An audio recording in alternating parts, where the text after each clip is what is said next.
ओम नमः शिवाय। पार्वती पते हर हर महादेव।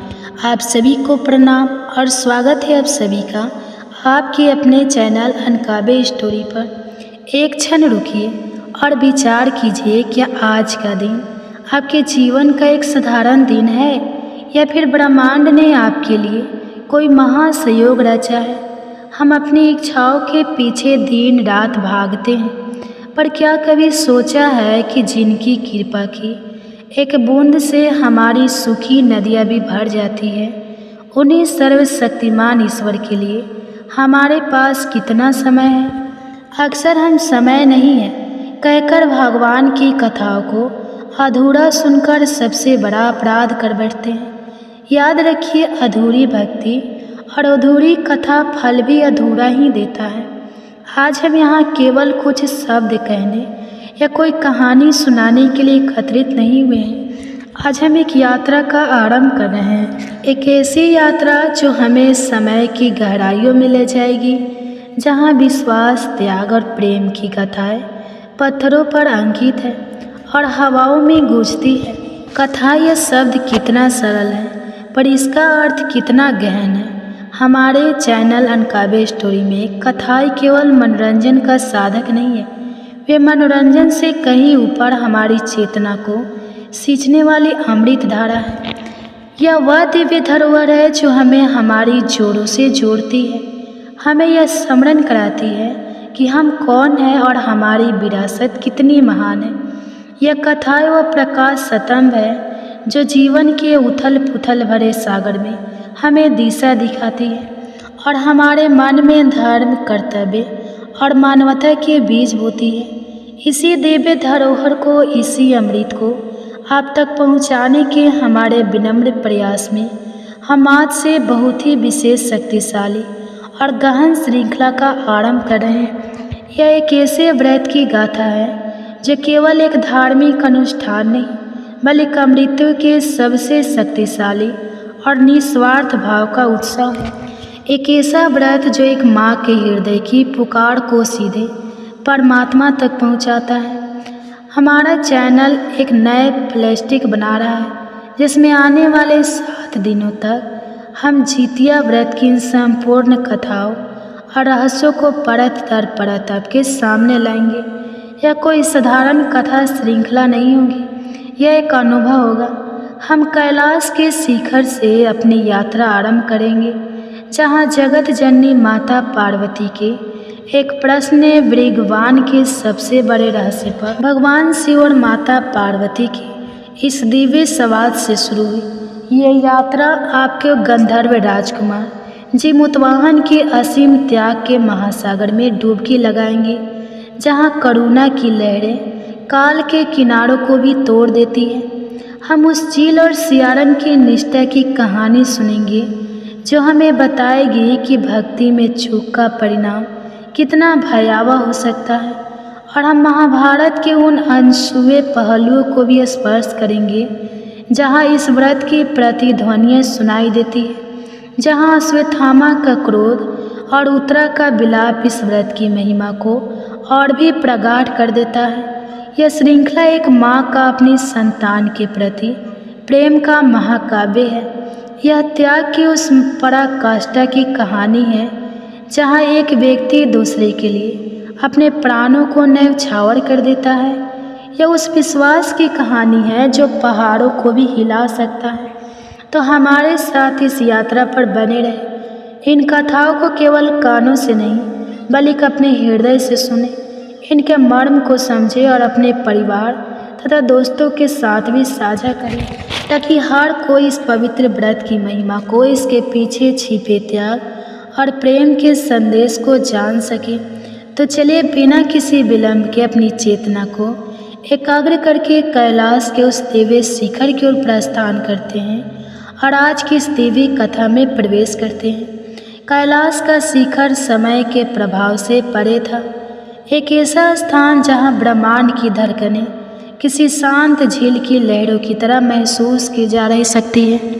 यह केवल एक पर्वत नहीं था, यह चेतना का केंद्र था, सृष्टि का अक्ष था। यहाँ हिम के स्फटिक कण हवा में तैरते थे और जब सूर्य की पहली किरणें उन पर पड़ती तो प्रत्येक कण में एक पूरी आकाश गंगा का प्रतिबिंब झिलमिलाता था। यह मौन भी मुखर था, एक ऐसा मौन जो युगों की कहानियाँ, ऋषियों के मंत्रों और आने वाली अनंत काल की प्रतिध्वनियों से गूंजता था। हवा में एक अजीब सी पवित्रता थी, एक ऐसी शीतलता जो हड्डियों तक नहीं, आत्मा तक पहुँचती थी। यहाँ उगने वाले ब्रह्मा कमल केवल पुष्प नहीं थे, वे ध्यान की अवस्था में खिले हुए योगी प्रतीत होते थे। इसी शाश्वत अलौकिक शिखर पर, एक विशाल शिलाखंड पर, जिसे ज्ञान शिला कहा जाता था, ब्रह्मांड के आदि योगी महादेव शिव अपनी समाधि में लीन थे। वे पगासन में विराजमान थे। उनकी देह निश्चल थी, पर उनकी चेतना संपूर्ण ब्रह्मांड में व्याप्त थी। उनकी जटाएं कैलाश की चट्टानों पर दूर दूर तक फैली हुई थी, मानो पर्वत स्वयं उनकी चेतना का विस्तार हो। उन जटाओं में कहीं मंदाकिनी की एक धारा आठखेलिया कर रही थी, तो कहीं द्वितीय का चंद्रमा अपनी शीतल आभा बिखेर रहा था। उनके गले में लिपटा बासुकी नाग भी उनके ध्यान में विघ्न डालने के संकल्प के साथ स्थिर था। उनके चारों ओर एक अवर्णनीय शांति थी, एक ऐसी स्तर था जिसमें सृजन, पालन और विनाश तीनों की क्षमता एक साथ निहित थी। उनके गण जो स्वभाव से अत्यंत चंचल और उपद्रवी थे, वे भी आज अपने स्वामी की इस गहन समाधि का सम्मान करते हुए शांत और अनुशासित बैठे थे। नदी अपनी आंखें बंद किए अपने आराध्य के सम्मुख उस प्रकार बैठे थे मानो वे भी ध्यानस्थ हो। पर आज उस गहन अभेद शांति के पार माता पार्वती के हृदय में एक विचित्र व्याकुलता का जन्म हो रहा था। वे अपने स्वामी के निकट ही एक अन्य शिला पर बैठी थी। उनकी दृष्टि कैलाश की अलौकिक ऊंचाइयों से उतरकर नीचे मृत्यु लीक की ओर देख रही थी, जहाँ जीवन का चक्र अपनी पूरी गति से, अपनी पूरी निष्ठुरता और सुंदरता के साथ घूम रहा था।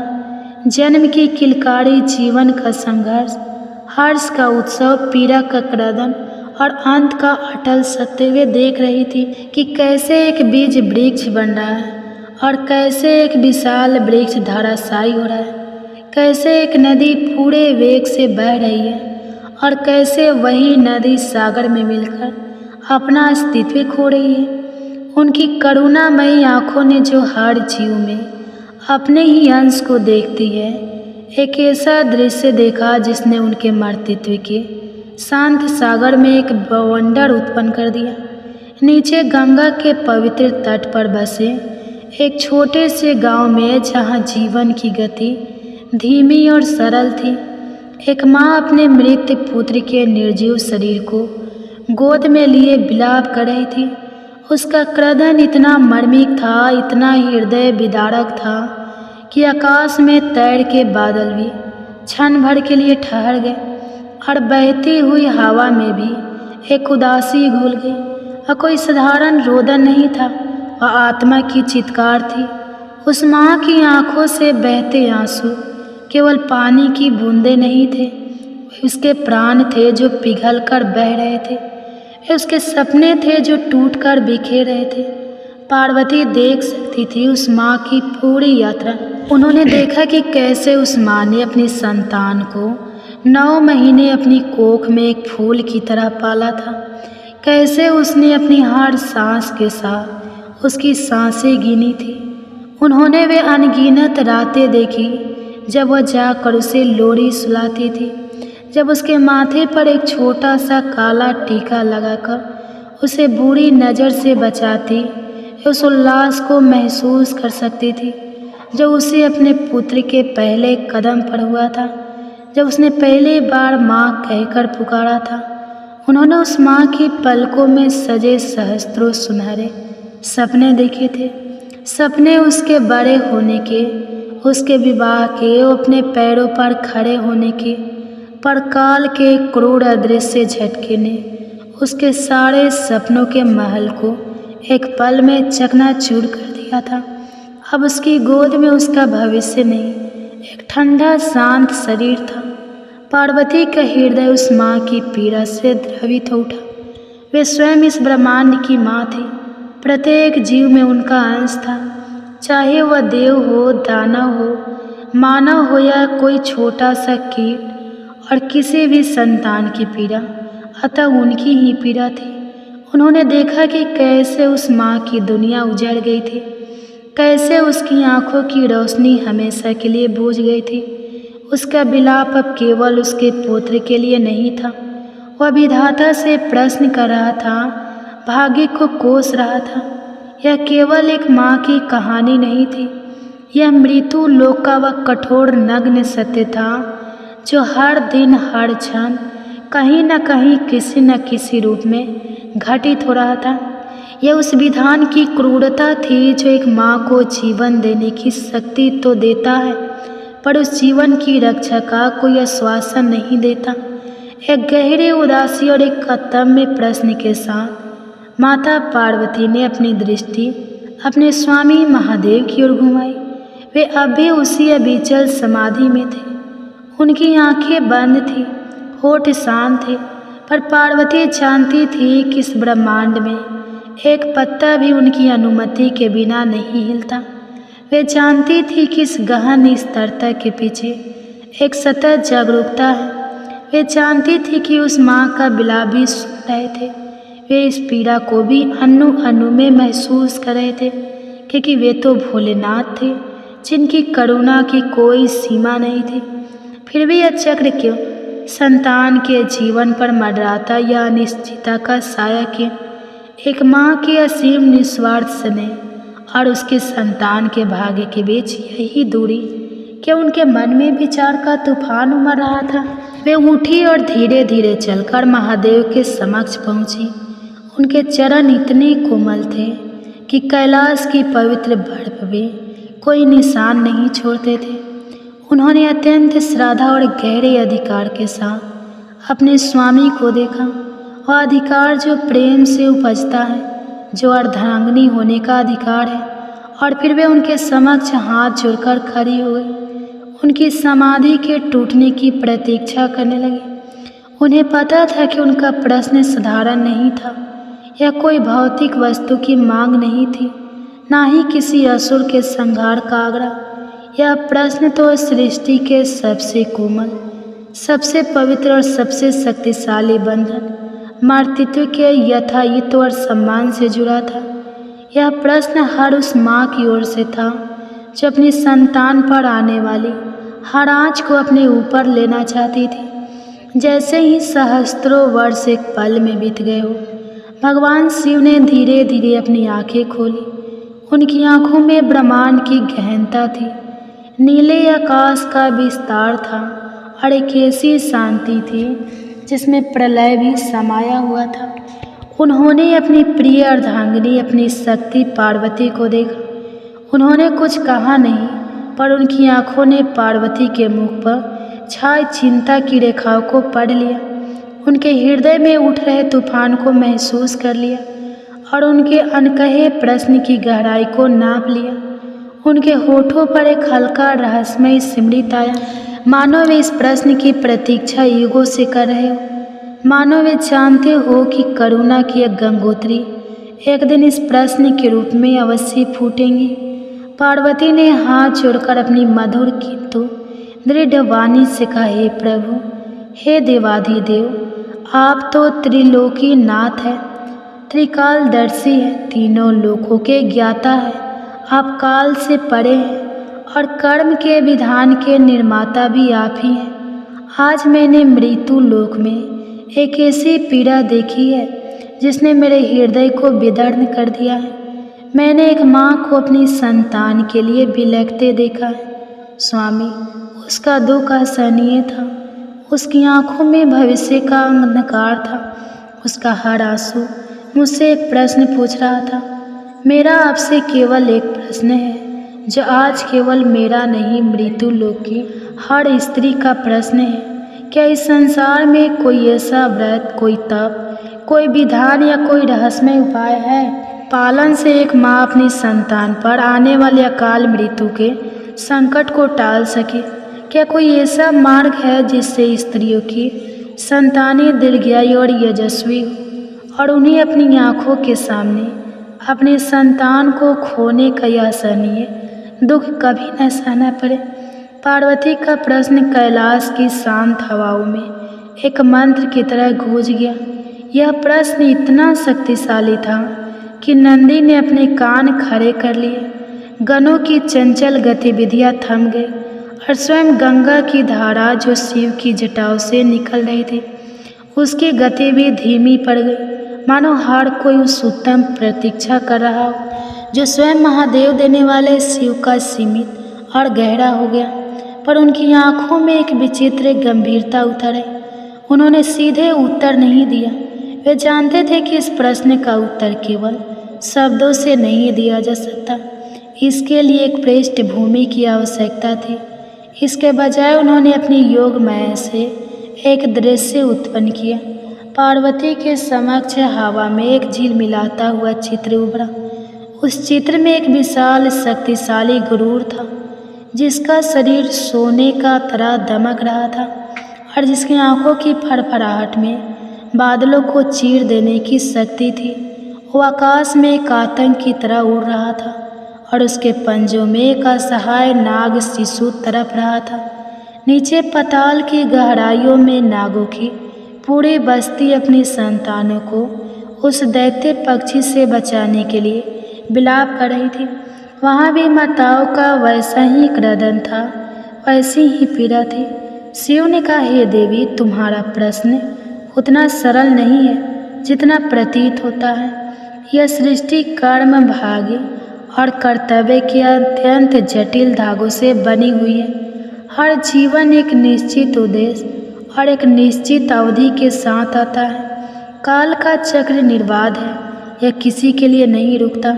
किसी की आयु में हस्तक्षेप करना सृष्टि के मौलिक संतुलन में हस्तक्षेप करने जैसा है। जो गरुड़ कर रहा है वह उसका धर्म है, उसकी क्षुद्रा की पूर्ति है, और जो नागों के साथ हो रहा है वह उनके पूर्व कर्मों का फल है।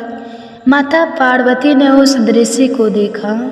उनकी करुणा और बढ़ गई, पर अपने निश्चय पर अडिग रही। उन्होंने कहा, स्वामी, मैं कर्म के विधान का सम्मान करती हूँ, पर एक माँ का प्रेम किसी भी विधान से, किसी भी तर्क से, किसी भी नियम से बढ़कर होता है। उसका प्रेम निस्वार्थ है। उसकी प्रार्थना में ब्रह्मांड को झुकाने की शक्ति होती है। यदि उसके प्रेम और उसकी भक्ति के लिए कोई मार्ग नहीं है, तो सृष्टि में सबसे शक्तिशाली भावना का क्या अर्थ रह जाएगा? मैं उस शक्ति के बारे में जानना चाहता हूँ, उस व्रत के बारे में जो कर्म के विधान को सम्मान देते हुए भी एक माँ की ढाल बन सके, जो भाग्य के क्रूर लेख पर करुणा का लेप कर सके। महादेव अपनी प्रिया की इस दृढ़ता और असुम करुणा से प्रसन्न हुए। उन्होंने उस दृश्य को विलीन कर दिया। उन्होंने कहा, तुम सत्य कहती हो पार्वती, मातृत्व की शक्ति से बढ़कर कोई शक्ति नहीं है, और जहाँ असीम करुणा और निस्वार्थ प्रेम होता है, वहाँ सृष्टि के नियम भी मार्ग देते हैं। हाँ, एक ऐसा व्रत है, एक अत्यंत गोपनीय और शक्तिशाली व्रत, जिसका अस्तित्व स्वयं समय की गहराइयों में छिपा है। इसे जीवित पुत्री का व्रत कहा जाता है। जीवित पुत्री का यह शब्द है। यह शब्द सुनते ही पार्वती के मुख पर एक दिव्य तेज आ गया। इस नाम में ही एक आश्वासन था, एक प्रतिज्ञा थी। जीवित पुत्र को प्रदान करने वाला उन्हें उत्सुकता से पूछा, जीवित पुत्री का, हे महादेव, मेरे स्वामी, मुझे इस व्रत की संपूर्ण कथा, इसका विधान और उसकी महिमा के बारे में विस्तार से बताएं। इसकी शुरुआत कैसे हुई? वह पहली माँ कौन थी जिसने इस व्रत को धारण कर अपनी संतान की रक्षा की? इसका पुण्य क्या है और इसका रहस्य क्या है? शिव मुस्कुराए। उनकी मुस्कान में अब वात्सल्य था। धैर्य रखो देवी, यह कथा साधारण नहीं है। यह त्याग की, करुणा की और एक ऐसे वचन की कथा है जिसने काल को भी झुकने पर विवश कर दिया। इस कथा को सुनने मात्र से आधे पाप नष्ट हो जाते हैं और इसे धारण करने वाली स्त्री सौभाग्यशाली होती है। यह कथा गंधर्व के राजकुमार जीमूतवाहन के असीम त्याग से आरंभ होती है। यह कहकर महादेव क्षण भर के लिए रुके। उन्होंने कैलाश के वातावरण को उस आने वाली महान कथा को ग्रहण करने के लिए तैयार किया। उन्होंने अपनी दिव्य दृष्टि से अतीत के उन पन्नों को खोला जहाँ यह अद्भुत कहानी अंकित थी, और फिर उन्होंने उस रहस्य पर से पर्दा उठाना शुरू किया जिसकी प्रतीक्षा हर माँ का हृदय युगों युगों से कर रहा था। आज के दिन जितिया व्रती महिलाओं को इस पवित्र कथा को अनिवार्य रूप से श्रवण करना चाहिए, तभी यह व्रत फलदायी होता है। आज मैं आप सभी को सुनाने जा रही हूँ जितिया व्रत की संपूर्ण 5 बड़ी ही दुर्लभ कथाएं। इस व्रत को करने तथा इसको श्रवण करने से जितिया व्रती महिलाएं जब तक जीवित रहती है तब तक भगवान जीमूतवाहन की कृपा से उस माता के पुत्र का कोई बाल भी बांका नहीं कर सकता। इस व्रत कथा के प्रभाव से पुत्र की आयु लंबी होती है, घर में सुख समृद्धि तथा लक्ष्मी का वास होता है। तो आप सभी भक्तजन इस पवित्र कथा को बड़ी ही श्रद्धा और प्रसन्न चित्त मन से सुनिए। 2 बहनें थीं, एक का नाम सुखिया और दूसरी का नाम दुखिया था। दोनों का भाग्य उनके नाम जैसा ही था। दुखिया गरीब और बहुत दुखी रहती थी, सुखिया अमीर थी और हमेशा सुखी रहती थी। दोनों एक ही गांव में रहते थे। दुखिया सुखिया के घर में काम करती थी, साफ सफाई करती थी, खाना बनाती थी, और जो खाना बच जाता था वह खाना सुखिया दुखिया को दे देती थी। इसी तरह दुखिया का घर चलता था। समय बीता गया, दोनों के बच्चे थे। सुखिया के 2 पुत्र थे और दुखिया को भी 2 पुत्र थे। जब जितिया का व्रत आया तो दोनों बहन जितिया का व्रत रखती है। अब देखिए, दुखिया सुखिया के घर में काम करती थी। व्रत के दिन दुख ने सुखिया के घर को चावल फटकार कर चावल को साफ किया था। उसमें से जो खूदी निकला वह अपने लिए रख ली और साफ चावल सुखिया को दे दी। फिर साग को चुनती है, पत्तियों को डंठल से अलग करती है। बढ़िया साग सुखिया के लिए रख दी और जो डंठल था वह अपने लिए रखी। अब दुखिया ने सुखिया के घर सारा खाना बना दिया और अपने घर चावल की खूदी और साग की डंठल लेकर गई। बनाने के लिए खूदी का चावल और साग की डंठल बनाकर वह खाना अपने बच्चों को खिलाई और खुद भी खाई। उसके बाद दुखिया सोने चली गई। आधी रात में एक बूढ़ी औरत उसके घर पर आकर दरवाज़ा खटखटाता है। बोलती है, दुखिया तू कौन है? दुखिया ने उठकर फाटक खोला और पूछती है, अम्मा आपको क्या चाहिए? इतनी रात में आप यहाँ किस लिए आई है? बुढ़िया बोलती है, बेटा मुझे बहुत भूख लगी है और कुछ खाने को दे दो। दुखिया उसे घर के अंदर ले जाती है और कहती है, हम लोग बहुत गरीब हैं। आज मैंने खूदी का चावल और साग की डंठल बनाया है, क्या आप खाएंगे? तो बुढ़िया माई कहती है, हाँ क्यों नहीं खाएंगे, हमें बहुत भूख लगी है, हम वही खा लें। दुखिया अंदर जाकर खूदी का चावल और साग की डंठल लाती है, बूढ़ी को खाने के लिए दे देती है। बूढ़ी माई खाना खाने के बाद कहती है, मुझे अच्छे से कुछ दिखाई नहीं देता, इतनी रात के अंधेरे में मैं अपने घर कैसे जाऊंगी? तो दुखिया कहती है, कोई बात नहीं, आप यहीं पर सो जाइए, सुबह अपने घर चले जाइएगा। तो बूढ़ी माई दुखिया के घर में ही सो जाती है। फिर थोड़ी देर बाद उठकर बुढ़िया बोलती है, बेटा मुझे दीर्घ संख्या पैखाना लगा है, कहाँ करूँ? तो दुखिया कहती है, मेरे घर में बाथरूम नहीं है, इसलिए आप उधर कोने में कर लीजिए। बूढ़ी माई पूछती है, बेटा भर भर करूँ या छर छर करूँ? दुखिया नींद में थी तो वह कहती है, माता जी भर भर कर दो, मैं सुबह साफ कर दूंगी। फिर थोड़ी देर बाद बूढ़ी अम्मा पूछती है कि बेटा अपने हाथ कहाँ साफ करूँ? तो दुखिया कहती है, आप मेरे सर में अपने हाथ को साफ कर लीजिए। अब सुबह होती है तो दुखिया को यह सब सपने जैसा लगता है कि सोते समय मुझे कौन सपना आया होगा। वह ज़्यादा कुछ नहीं सोची और नदी में नहाने के लिए चली जाती है। जब वह नदी में नहाती है और अपने बाल को धोती है तो उसके बालों से होते हुए जो पानी बहता है वह सोने का पानी हो जाता है। आसपास की सभी महिलाएं यह देखकर चकित हो जाती है और कहती है कि तुम्हारे बालों से तो सोने का पानी गिर रहा है, क्या बात है? फिर क्या था? उसे रात की सारी बात याद आ जाती है।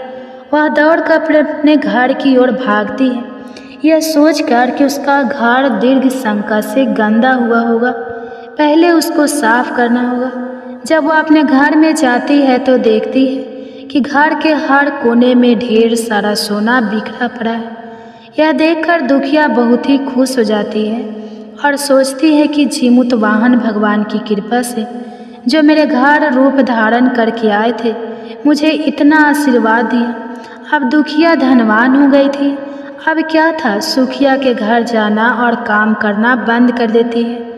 दुखिया अब अपना व्रत पूरा करती है तो अपने पुत्र से कहती है कि जाओ मौसी के घर से तराजू लेकर आ, यह नापने के लिए कि यह सोना कितना है।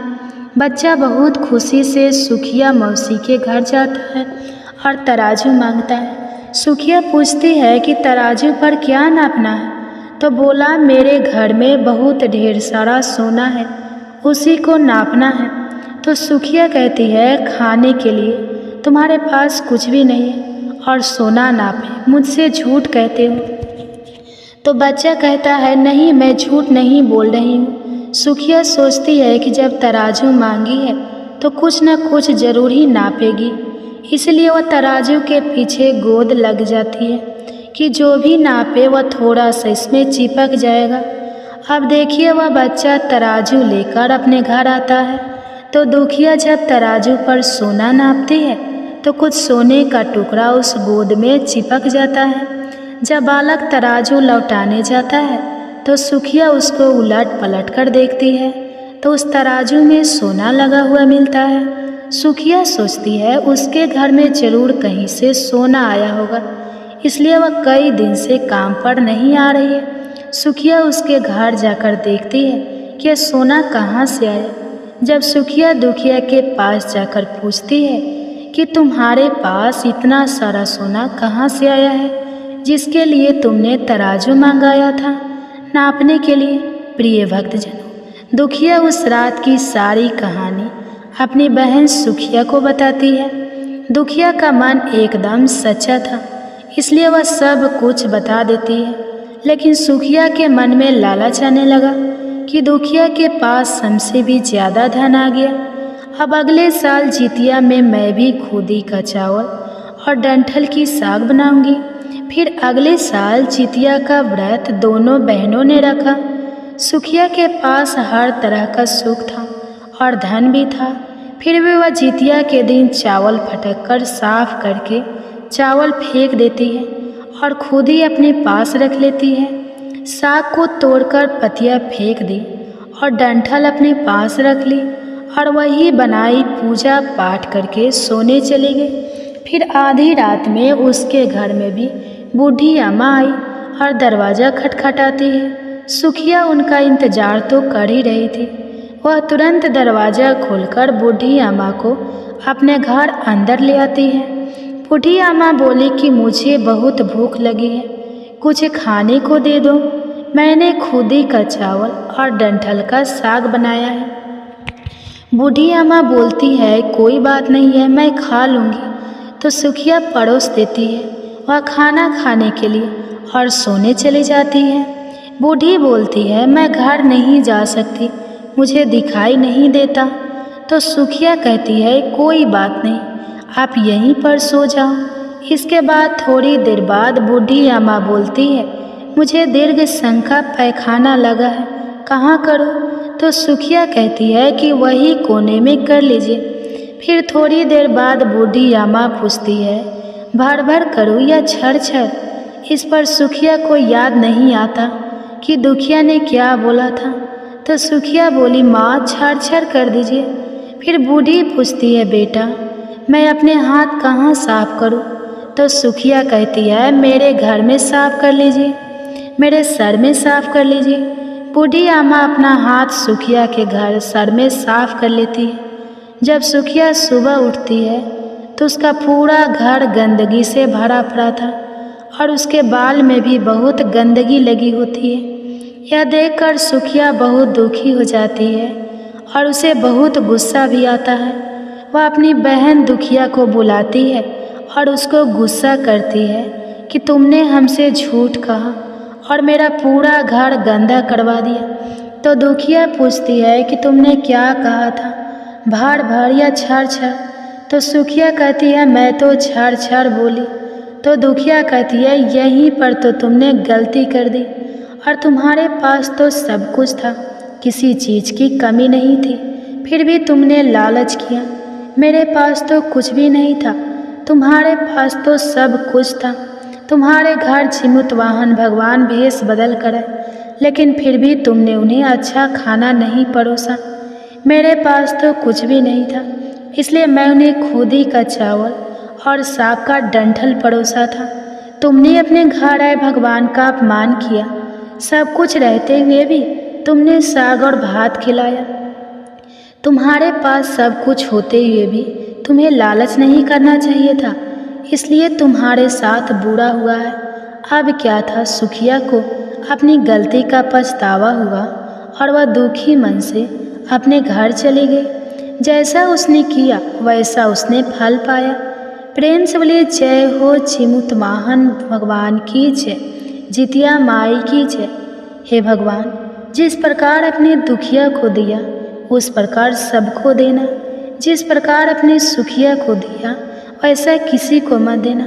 कहानी कहने वाले को, सुनने वाले तथा हुंकार भरने वाले को पुत्र, धन तथा सुख शांति प्रदान करना। जय जिम वाहन भगवान। प्रिय भक्तजनों, इस कथा को बड़े ही श्रद्धा और प्रसन्नचित मन से सुनिए। बहुत समय पहले की बात है, नैमिषारण्य क्षेत्र में सहस्त्र मुनि बैठकर धर्म चर्चा कर रहे थे। ऋषियों और मुनियों के साथ ही अनेक देवता भी उस सभा में उपस्थित हुए थे। उन ऋषि मुनियों के मध्य सूत जी महाराज उसी प्रकार सुशोभित हो रहे थे जिस प्रकार से तारा गणों के मध्य में चंद्रमा सुशोभित होता है। इस धर्म चर्चा के बीच ही महर्षियों ने संसार के कल्याण हेतु हाथ जोड़कर सूत जी महाराज से कहा, महाराज, कलयुग में मनुष्य की आयु और श्रद्धा दोनों ही काफ़ी कम हो जाए, लोग अल्प आयु होंगे, महिलाओं की संतानें बचपन में ही मरने लग जाएंगी और माता पिता के जीवित रहते ही उनके पुत्र मर जाया करेंगे। एक ऋषि ने हाथ जोड़कर आगे कहा, महाराज, इस भीषण विपत्ति से बचने का कोई उपाय होगा? सूत जी बोले, अपने बहुत ही उत्तम प्रश्न पूछा है। कली काल में जब मनुष्य की आयु कम होगी और श्रद्धा भक्ति उससे भी कम होगी, तब कली काल में माता पिता के सामने उनके छोटे छोटे बच्चों और जवान पुत्रों का मरना एक सामान्य बात हो जाएंगी। उस समय जो भी माता नियम पूर्वक इस जीवित पुत्री का व्रत को करेंगी, उसके सभी पुत्र पूरी आयु तक जीवित रहेंगे। माता पिता के रहते हुए किसी भी पुत्र की मृत्यु नहीं होगी। संसार की भलाई के लिए मैं इस संपूर्ण वृत्तांत को कहता हूँ। सूत जी ने कहा, जब द्वापर युग का अंत होकर कलयुग प्रारंभ हो रहा था, उस काल में अपने अपने पुत्र की मृत्यु से दुखी बहुत ही शोकाकुल स्त्रियों ने आपस में सलाह की कि वे सभी मिलकर महर्षि गौतम जी के पास गए। उन सभी स्त्रियों ने महर्षि गौतम की वंदना की और कहा, हे प्रभु, अब का युग आ रहा है। कलयुग में लोगों के पुत्र किस तरह पूर्ण आयु तक जीवित रहेंगे और माता पिता की जीवित रहते मृत्यु को प्राप्त नहीं होंगे। इसके लिए कोई उपाय बताइए और कोई ऐसा व्रत, जप, तप अथवा पूजा हो कि हमें कहिए। गौतम जी ने कहा, मैं आपको एक प्राचीन वृत्तांत सुनाता हूँ, ध्यानपूर्वक सुनिए। महर्षि गौतम बोले, महाभारत का युद्ध समाप्त हो जाने के बाद एक रात्रि में द्रौपदी के 5 सोते हुए पुत्रों की द्रोणाचार्य के पुत्र अश्वत्थामा ने हत्या कर दी थी। द्रौपदी सहित 5 पांडव बहुत ही दुखी हुए। कुछ समय बाद अपनी सखियों के साथ में लेकर द्रौपदी महर्षि धम्मे के पास गई। द्रौपदी ने महर्षि धम्मे से कहा, हे मुनिवर, कौन सा उपाय करने से संतान दीर्घायु हो, उन पर कृपा करके वह उपाय हमको बताइए। महर्षि धम्मे बोले, सतयुग में हमेशा सत्य बोलने वाला और सभी के साथ समान व्यवहार करने वाला जीमुतवाहन नामक एक राजा था। हमेशा सत्य आचरण करने वाला राजा जिमवाहन बड़ा ही साहसी और रहमदिल था। एक बार राजा जिमवाहन अपनी रानी सहित अपने ससुराल गया। वही एक रात ससुराल में सो रहा था कि उसे एक स्त्री के बिलख बिलख कर रोने की आवाज़ सुनाई दी। वह अपने पुत्र के लिए विलाप कर रही थी। वह स्त्री बुरी तरह रोती हुई बार बार एक ही बात कह रही थी कि मुझ बुढ़िया की जीवित रहते मेरा युवा पुत्र मारा गया। हाय, मैं क्या करूं? उस बुढ़िया का विलाप सुनकर राजा जिमुतवाहन को बहुत दुख हुआ। राजा ने बुढ़िया के पास जाकर उन्हें ढांढस बढ़ाया और रोने का कारण पूछा। तो बुढ़िया ने रोते हुए कहा, गांव में प्रतिदिन एक गरुड़ आता है और एक युवक को खा जाता है। आज मेरे पुत्र की बारी है। अब मेरा पुत्र उस स्थान पर जाएगा जहाँ गरुड़ आता है, जो मेरे पुत्र को खा जाएगा। मेरे जीते जी मेरा बेटा मर जाएगा। यह कहकर बुढ़िया जोर जोर से रोने लगी। अब देखिए, राजा जिमुतवाहन ने कहा, माता तुम रो मत। आज मैं तुम्हारे पुत्र के स्थान पर वहाँ चला जाता हूँ। इस प्रकार गरुड़ मुझे खा जाएगा और तुम्हारा पुत्र बच जाएगा। इतना कहकर राजा उस स्थान पर जाकर लेट गया जहाँ गरुड़ प्रत्येक रात्रि को आता था।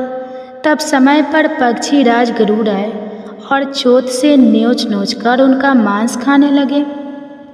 जब गरुड़ ने उनका संपूर्ण बाया अंग खा लिया, तब जिमुतवाहन ने करवट बदलकर अपना दाहिना अंग गरुड़ के सम्मुख रख दिया। यह देखकर पक्षीराज गरुड़ बड़े आश्चर्य हुए। गरुड़ के मांस खाते समय जिमुतवाहन ना तो रोया और ना ही चिल्लाया, ना ही उसने बचने की कोई चेष्टा की। आधा शरीर खाया जाने के बाद राजा अभी तक जिंदा ही था। गरुड़ जी को बड़ा आश्चर्य हुआ। गरुड़ जी सोचने लगे, यह आदमी कोई साधारण मनुष्य नहीं है, यह तो देव है या फिर कोई महान ऋषि होना चाहिए। गरुड़ जी ने राजा से पूछा, तुम मनुष्य तो नहीं जान पड़ती, क्या कोई देवता हो तुम? कौन हो? अपना नाम, कुल और निवास स्थान बतलाओ। पीड़ा से व्याकुल राजा जिमुतवाहन ने कहा, पक्षीराज, आपके यह प्रश्न व्यर्थ है। आप अपनी इच्छा अनुसार मेरा मांस खाइए और अपनी भूख मिटाइए। जिमुतवाहन को और भी अधिक आश्चर्य हुआ। गरुड़ जी ने अपने चमत्कार से राजा के शरीर को पूरा खाक दिया। अब जिमुतवाहन पहले से भी अधिक स्वस्थ और सुंदर युवक बन गए थे। अब गरुड़ जी ने आदरपूर्वक राजा से उनका परिचय एक बार फिर पूछा। राजा जिमुतवाहन बोले, हे गरुड़ देव, मेरा नाम जिमुतवाहन है। मेरे पिता का नाम शालिवाहन और माता का नाम महारानी स्वामी है। हम सूर्यवंशी क्षत्रिय हैं। यह सुनकर गरुड़ ने कहा, हे राजन, मैं तुम्हारी दयालुता और त्याग की भावना देखकर बहुत प्रसन्न हूँ। तुम मुझसे कोई भी मनचाहा वरदान मांग लो। तब राजा ने कहा, हे पक्षीराज, यदि आप मुझे कोई वरदान देना चाहते हैं तो एक वरदान दीजिए कि आपने अभी तक जितने भी मनुष्य को खाया है वे सभी जीवित हो जाएं। अब आगे से आप यहाँ के युवकों को ना खाएं। यहाँ उत्पन्न होने वाले सभी बालक लंबी आयु को प्राप्त करें। गरुड़ जी ने तथास्तु कहा और उड़कर नागलोक चले गए। नागलोक से अमृत लाकर उन्होंने लाए हुए मनुष्य के हड्डियों की ढेर पर डाल दिया, जिससे वे सभी मनुष्य जीवित हो गए। राजा जिमुतवाहन अभी भी वहीं खड़े थे। तब गरुड़ जी ने राजा से कहा, मैं आज संसार के कल्याण हेतु एक वरदान दे रहा हूँ। आज आश्विन माह के कृष्ण पक्ष की अष्टमी है। यह अष्टमी सप्तमी रहित और अत्यंत शुभ है। आज तुमने यहाँ की प्रजा को जीवन दान दिया है और मेरे द्वारा खाए गए हजारों मनुष्यों को पुनः जीवित कराया है। आज से यह तिथि अत्यंत पवित्र और ब्रह्मा भाव से युक्त हो गई है। मैं यह अमृत तीनों लोकों द्वारा पूजित भवानी दुर्गा जी से लाया हूँ। भवानी दुर्गा जी के द्वारा दिए गए अमृत द्वारा ही इन सभी मनुष्य को जीवन दान मिला है। यही कारण है कि मातेश्वरी दुर्गा जी का एक नाम जीवित पुत्री का भी है। गरुड़ जी ने आगे कहा, राजन, आज के बाद इस तिथि को जो स्त्रियां जीवित पुत्री का माता के रूप में दुर्गा जी तथा कुंसा नामा घास से तुम्हारी आकृति बनाकर दुर्गा जी के साथ साथ तुम्हारे भी पूजा करेंगे, उसका सौभाग्य और वंश निरंतर बढ़ता रहेगा। इस बात से जरा भी संयम नहीं है। अपनी बात को स्पष्ट करते हुए गरुड़ जी ने कहा, हे राजा, जीमूत वाहन, जिस दिन उदया तिथि अष्टमी हो अर्थात सप्तमी से रहित अष्टमी को ही यह व्रत करना चाहिए। सप्तमी युक्त अष्टमी को यह व्रत करने से इसका कोई फल नहीं मिलेगा। आधा शुद्ध अष्टमी को यह व्रत करके अगले दिन नवमी तिथि में ही इसका पालन करना चाहिए। यदि इन बातों का ध्यान ना रखा जाए तो व्रत का प्रभाव नष्ट हो जाएगा। अब देखिए, जीमूतवाहन को यह वरदान देकर गरुड़ जी भगवान विष्णु के पास वैकुंठ लोक में चले गए। राजा जीमूतवाहन पहले तो अपने ससुराल आए और वहाँ से विदाई लेकर अपनी पत्नी सहित अपने नगर में गए। महर्षि धर्मी ने द्रौपदी को यह संपूर्ण वृत्तांत सुनाने के पश्चाताप कहा, हे देवी, मैंने यह अतिशय दुर्लभ वृत्तांत तुमको सुनाया है। तुम मेरे द्वारा वर्णित विधि विधान से पूरी भक्ति भावना के साथ यह व्रत करो।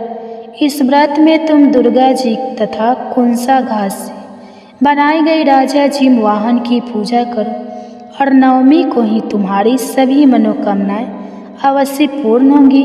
हर बार प्रेम से बोलिए, जीमूतवाहन भगवान की जय। जय माता जीतिया की जय। ओम नमः शिवाय।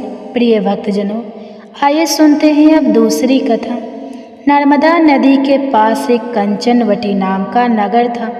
वहाँ के राजा का नाम मलाई केतु था। उसी नर्मदा नदी के पश्चिम और बालुट नाम की मरुभूमि थी, जिसमें एक विशाल पेड़ पर चील रहती थी और उसी पेड़ के नीचे एक सियारन भी रहती थी। चील और सियारिन दोनों ही पक्की सहेलियाँ थी। कुछ महिलाओं को जीतिया व्रत करते देखकर चील और सियारिन ने यह व्रत करने का संकल्प लिया और दोनों ही भगवान श्री जीमवाहन की पूजा और व्रत करने का प्रण लेती है। जिस दिन दोनों को व्रत रखना था, ठीक उसी दिन शहर के एक बड़े व्यापारी की मृत्यु हो गई और उसका दाह संस्कार वहीं पर मरुभूमि पर हुआ। मुर्दा देखकर सियारन को भूख न लगने लगी और वह खुद को रोक नहीं पाई, जिसके कारण उसका व्रत टूट गया। किंतु चील ने खुद पर संयम रखा और पूरी श्रद्धा और नियम से अपना व्रत पूरा किया। अब देखिए, उस सियारिन ने तो मुर्दा खाया था, इसलिए उसका व्रत खंडित हो गया। वह सियारिन मुर्दा घाट पर से ही एक हड्डी उठाकर ले आती है और वह अपने मांद में छिपाकर धीरे धीरे रात को खाने लगती है। तब चील ने सियारिन से कहा, हे सियारिन बहन, तुम क्या खा रही हो? कट कट की आवाज़ आ रही है। तब सियारिन ने कहा, हे चील बहन, मैं क्या बताऊँ, मैं दिन भर से भूख हूँ और रात को भी भूखा रहना पड़ता है। मैं करवट बदल रही हूँ तो मेरी हड्डियाँ कट कट बोल रही है। मैं कुछ खा थोड़ी ही रही हूँ। यह सुनकर चील ने कहा, हो सकता है बहन तुम्हारी हड्डियाँ ही बोल रही होंगी। अब देखिए, उस चील ने सोचा कि उसकी बहन सियारिन सत्य बोल रही है। इस प्रकार से सुबह होते ही चील ने अपना पारण पूर्ण किया। अब देखिए, चील ने तो अपना व्रत पूरा किया था तो उसके बच्चे जीवित हो गए और वहाँ पर सियाड़ी ने अपना व्रत भंग कर लिया था और उसने हड्डी खा लिया था, तो उसके पुत्र मृत्यु को प्राप्त हो गए और वहाँ पर चील अपने बच्चों के साथ आनंद पूर्वक रहने लगी। अब इन दोनों की मृत्यु होती है तो अगले जन्म में दोनों सहेलियों ने पुत्री के रूप में एक ब्राह्मण परिवार में जन्म लिया। उनके पिता का नाम भास्कर था। चील बड़ी बहन और सियाड़न छोटी बहन बनी। बड़ी बहन का नाम शीलावती रखा गया और उसका विवाह बुद्धि सेन के साथ हो गया। छोटी बहन का नाम कपूरावती रखा गया और उसका विवाह उस शहर के राजा मलाई केतु से हुआ और छोटी बहन कंचनवटी नगर की रानी बन गई। अब भगवान चिमुतवाहन के आशीर्वाद से बड़ी बहन शीलावती को 7 पुत्र प्राप्त हुए, लेकिन कपूरावती के पुत्र जन्म लेते ही खत्म हो जाते थे। कुछ साल बाद शीलावती के 7 पुत्र बड़े हो गए और राजा के दरबार में काम करने लगी। उन्हें देखकर कपूरावती के मन में ईर्ष्या और जलन की भावना उत्पन्न हो गई। इस ईर्ष्या की भावना से कपूरावती ने राजा से कहकर शीलावती के 7 बेटों से सर कटवा दिए। फिर इन 7 सरों के साथ में लेकर बर्तन में एक साथ ढककर रख दिया। यह देखकर भगवान चिमवाहन ने मिट्टी की सहायता से 7 भाइयों के सर बनाए और सभी सिरों को धड़ से जोड़कर उस पर अमृत छिड़क दिया, जिसके कारण वे 7 भाई फिर से जीवित हो गए और घर लौट आए। रानी ने जो कटे सिर भिजवाए थे वह सब फूल बन गए। कपूरावती समाचार पाने को बहुत व्याकुल थी, लेकिन जब उसे इस बात का पता चला तो अपनी बड़ी बहन के घर गई और वहाँ सबको जीवित देखकर आश्चर्य में पड़ गई और बेहोश हो गई। जब कपूरावती होश में आई तो उसने अपनी बड़ी बहन से यह सारी बात बताई। भगवान चिमुतवाहन की कृपा से बड़ी बहन को पूर्व जन्म की सारी बातें याद आ गई और वह अपनी छोटी बहन को उसी पेड़ के नीचे लगातार पूर्व जन्म की सारी बातें सुनाई, जिसे सुनकर कपूरावती फिर से बेहोश हो गई और मर गई। जब राजा तक इस बात की सूचना मिली, उन्होंने उसी जगह पर पेड़ के नीचे कपूरावती का दाह संस्कार कर दिया। अब देखिए, बड़ी बहन इस जन्म में भी अपने पुत्रों के साथ सुखपूर्वक रहने लगी और अपना जीवन व्यतीत करते हुए वृद्धावस्था में भगवान को प्रिय हो जाती है और मृत्यु को प्राप्त होती है। अगले जन्म में फिर से छोटी बहन जो सियाड़िन थी उसने जन्म लिया और उसे वह सारी बात याद थी। इस जन्म में उसने भगवान चिमुतवाहन की पूजा की और जितिया का व्रत किया। इसके फल से उसे पुत्र रत्न की प्राप्ति हुई। उसके सारे पाप मिट गए और वह पुत्रवती हो गई। इस जन्म में वह अपना जीवन आनंद पूर्वक बिताने लगी। तो प्रेम से बोले जय चिमुतवाहन भगवान, जय हो जितिया माई। एक गांव में 2 बहनें थीं जिनका नाम चुलिया और सिरिया थी। चुलिया बहुत ही मेहनती थी और गरीब भी थी। वह मजदूरी करके अपने बच्चे को पालती थी, लेकिन सिरिया गलत आचरण वाली थी जो हमेशा मौज और ऐश करती थी और चुलिया से जलती थी।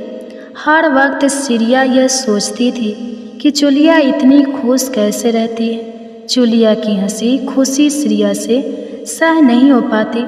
उसके कारण सिरिया चुलिया की संतानों को सताने के लिए कई प्रयास कर रही थी और कई बार उसके बच्चों को मारने की कोशिश भी कर चुकी थी, किंतु चुलिया की तपस्या और व्रत के कारण उसके बच्चे सदैव सुरक्षित बच जाया करते थे। एक दिन सिरिया चुलिया के सभी बच्चों को लेकर लकड़ी काटने के लिए गई। वहाँ जंगल में लकड़ी काटते काटते बच्चे थक गए और थोड़ी देर के लिए सो गए। बच्चों को सोया देखकर सिरिया ने सभी बच्चों को सिर काट दिए और टोकरी में रखकर वापस घर आ गए। चुलिया को वह टोकरी भेंट में दी और कहा, दीदी मैं जंगल से आपके लिए नारियल लाई हूँ, बच्चों को खिला देना। चुलिया ने इस टोकरी को उठाकर देखा नहीं और किनारे में रख दिया और अपने बच्चों की प्रीति करने लगे। जब शाम से रात हो गई और बच्चे वापस नहीं आए तो वह बहुत ही परेशान हो गई। बड़ी ही करुण स्वर में जोर जोर से रोने लगी। करुणा भरी स्वर को सुनकर पार्वती जी से रहा नहीं गया और उन्हें महादेव जी से कहा, हे प्रभु, कोई दुखियारी बहुत रो रही है, उसके रोने में बहुत ही वेदना छुपी हुई है, मुझे बर्दाश्त नहीं हो पा रहा, हमें चलकर देखना चाहिए कि कौन रो रहा है और क्यों रो रहा है। इस बात पर महादेव जी ने कहा, हे देवी, यह मृत्यु लोक है और यहाँ पर यह साधारण सी बात है, लेकिन पार्वती जी के हठ के कारण महादेव जी उनके सामने झुक गए और चूलिया के पास जाकर उसके रोने के कारण पूछे। महादेव जी के पूछने पर चूलिया ने अपने रोने का कारण विस्तार से बताया। शंकर जी ने जब ध्यान लगाया तो उन्होंने चूलिया के बच्चों को जंगल में मृत पाया, जिसके बाद शंकर जी ने पार्वती जी को अनुरोध किया और बच्चों को पुनः जीवित कर दिया। बच्चे नींद से उठकर मौसी को ढूंढ रहे थे, किंतु मौसी वहाँ नहीं आई थी। बच्चे डर कर घर आ गए और मौसी के सारे कार्य माँ के सामने बता दिए। यह सब सुनकर चूलिया सिरिया के पास जाकर लड़ने लगी कि तुम मेरे बच्चों को जंगल में क्यों अकेला छोड़कर आई। दोनों बहनों में लड़ाई शुरू हो गई और यह लड़ाई 7 दिन 7 रात तक चलती रही, किंतु उस लड़ाई का कोई हल नहीं निकला। उसके बाद दोनों ने उस जंगल में एक तपस्वी को घटना सुनाई। घटना को सुनने के बाद तपस्वी ने दोनों को आदेश दिया कि तुम दोनों जाकर पास में खेल रहे बच्चों को बाल से घसीटते हुए मेरे पास लाओ, उसके बाद मैं निर्णय करूँगा। अब देखिए, चूलिया तो बच्चों की माँ थी, उससे बच्चों की पीड़ा देखी नहीं जा सकी। उसने महात्मा के वचनों का पालन नहीं किया, लेकिन सिरिया दौड़ती हुई गई और खेलते हुए बच्चों को बाल से पकड़कर खींच कर ले आई। जिसके बाद तपस्वी ने सिरिया को यह श्राप दिया कि इस जन्म में इसी तरह तू सदैव जलती रहेगी और दुखी होती रहेगी। जो महिला किसी बच्चे की पीड़ा और माँ की ममता नहीं जानती, वह जीवन भर धरती पर दुख भोगने के अलावा और कुछ नहीं पाती। ऐसा कहकर ऋषि ने चूलिया को आशीर्वाद दिया और कहा, चूलिया, तू सदैव पुत्रवती रहेगी, तेरे पुत्र तेरे आचरण में लगे रहेंगे, तू जब तक जीवित रहेंगी तेरे पुत्र तेरे समक्ष दिखाई देते रहेंगे, तू अपना जीवन सुखपूर्वक व्यतीत करेगी। ऐसा कहकर ऋषि जी अपने ध्यान में लगे और चूलिया अपने बच्चे को लेकर खुशी खुशी अपने घर चलिए। प्रेम से बोलिए, जय शिव शंकर भगवान की जय, जय जिमुतवाहन भगवान की जय, जितिया माई की जय। प्रिय भक्तजनों, आइए अब सुनते हैं 5वीं कथा, जिसे सुने बिना यह कथा अधूरी मानी जाती है।